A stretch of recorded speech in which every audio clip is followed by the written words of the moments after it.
प्यारे विद्यार्थियों, रसायन विज्ञान का अर्धवार्षिक पेपर देख रहे हैं कक्षा 11 का। किसी जिले में ये पेपर हुआ है और इसको किसी विद्यार्थी ने भेजा है। काफ़ी साफ पेपर भेजा है और इसी तरह से आप अपना पेपर भी भेज सकते हैं हमारे व्हाट्सएप नंबर 8469022568। इस नंबर पे आप पीडीएफ बना के या फिर फ़ोटो खींच के साफ साफ अपने क्वेश्चन पेपर को भेज सकते हैं और ज़िले का नाम जरूर बताइए। इस स्टूडेंट ने जिसने ये क्वेश्चन पेपर भेजा है उसने ज़िले का अपना नाम नहीं बताया है। तो चलिए देखते हैं इसमें कौन कौन से प्रश्न आए हुए हैं और साथ ही साथ आपको ये प्रश्न याद होने चाहिए क्योंकि आपके बुक से ही हैं, आपके चैप्टर से हैं और ऐसा नहीं है कि किसी दूसरे ज़िले में आए हैं तो आपके लिए इंपॉर्टेंट नहीं है, ऐसा पॉसिबल नहीं है। और आपके जितने भी मॉडल पेपर्स आने वाले हैं बोर्ड द्वारा अगर जारी होते हैं तो उनको हम सॉल्व करवाएंगे, जैसे कि हमने 10वीं के 12वीं के करवाए हैं उसी तरह से आपका भी करवा देंगे। तो रसायन विज्ञान के कौन कौन से क्वेश्चन हैं वो देख लेते हैं। तो पहला क्वेश्चन जो पूछा गया इसमें पूछा गया किसी कक्ष में इलेक्ट्रॉनों की अधिकतम संख्या कितनी होती है। दूसरा क्वेश्चन है निम्नलिखित में से कौन से तत्व का आयनन एंथैल्पी उच्च होती है। इसके बाद तीसरा जो क्वेश्चन है, देखिए ध्यान रखिएगा कि इन सभी के आंसर्स मैं बता दूंगा, लेकिन अभी फिलहाल अर्जेंटली आपके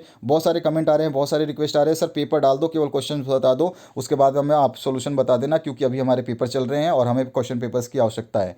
तो मैं आपको आंसर्स बाद में बता दूंगा। मैं फटाफट मैंने क्वेश्चन बता देता हूँ, वीडियो को लंबा बिल्कुल भी नहीं करूँगा, 1 से 2 मिनट में हम वीडियो को खत्म कर देंगे।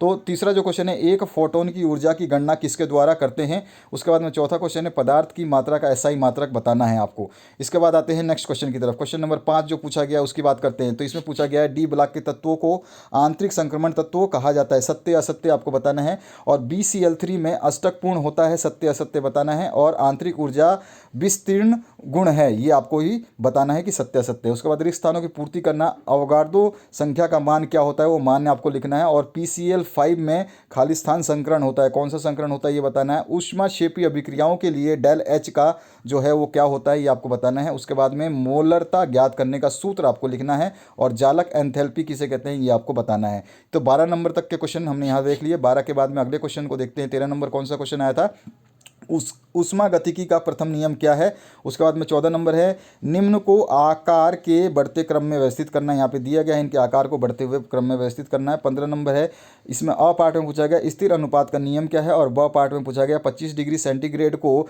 डिग्री फ़ारेनहाइट में परिवर्तित करना है, बहुत सिंपल क्वेश्चन है। उसके बाद में 16 नंबर जो क्वेश्चन है इसमें पूछा गया कृष्णिका विकिरण किसे कहते हैं इसको समझाना है। उसके बाद में पाउली का अपवर्जन नियम क्या है इसको समझाना है। 18 नंबर में उत्कृष्ट गैसों की आयनन एंथैल्पी का मान अपने आवर्त में उच्चतम होता है, ऐसा क्यों होता है ये आपको समझाना है। 19 नंबर है हैंस का नियम क्या है उसको भी समझाना है।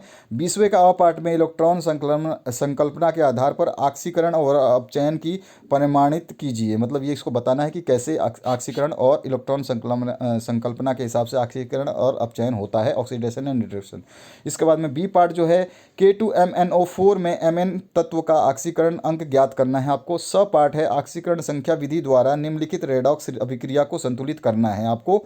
और इसके बाद में इसी का अथवा पार्ट है, अगर आप ये 20वें के 3 पार्ट नहीं करना चाहते तो अथवा का ए पार्ट में है ऑक्सीकारक तथा अपचायक किसे कहते हैं ये बताना है। और NaHSO4 में S तत्व का ऑक्सीकरण अंक आपको निकालना है। और स पार्ट में अर्ध अभिक्रिया विधि द्वारा निम्नलिखित रेडॉक्स अभिक्रियाओं को संतुलित करना है, जो कि यहाँ पे दिया गया है संतुलन के लिए।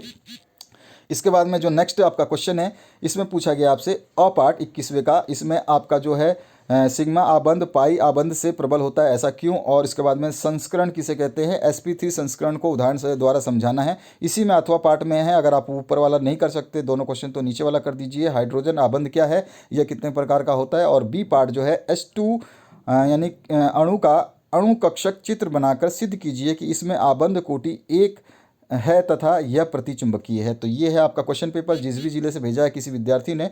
तो आशा करता हूँ इस वीडियो से आप लोगों को थोड़ी बहुत हेल्प मिलेगी। अपना क्वेश्चन पेपर भेजने के लिए व्हाट्सएप नंबर का यूज़ कर सकते हैं 8469022568, ठीक है। इस नंबर पर आप जिस भी जिले से हैं जिले का नाम लिख करके क्वेश्चन पेपर का PDF बनाना चाहें तो PDF भेज सकते हैं या डायरेक्ट फ़ोटो खींच के भेज सकते हैं, लेकिन फ़ोटो हमेशा साफ भेजें। साफ भेजेंगे तो ही उस वीडियो के हम सोल्यूशंस बना पाएंगे, उस पेपर के सोल्यूशंस बना पाएंगे। तो इसके सोल्यूशंस के लिए वेट कीजिए, आने वाले समय में 2-4 दिनों में इसके सॉल्यूशंस कंप्लीट मिल जाएंगे। आपको घबराने की आवश्यकता बिल्कुल भी नहीं है, चिंता करो ही मत यार, मैं हूं तो आपको टेंशन लेने की ज़रूरत नहीं है। तो आशा करता हूं इस वीडियो से आप लोगों को हेल्प मिलेगी। Thank you very much, have a good day.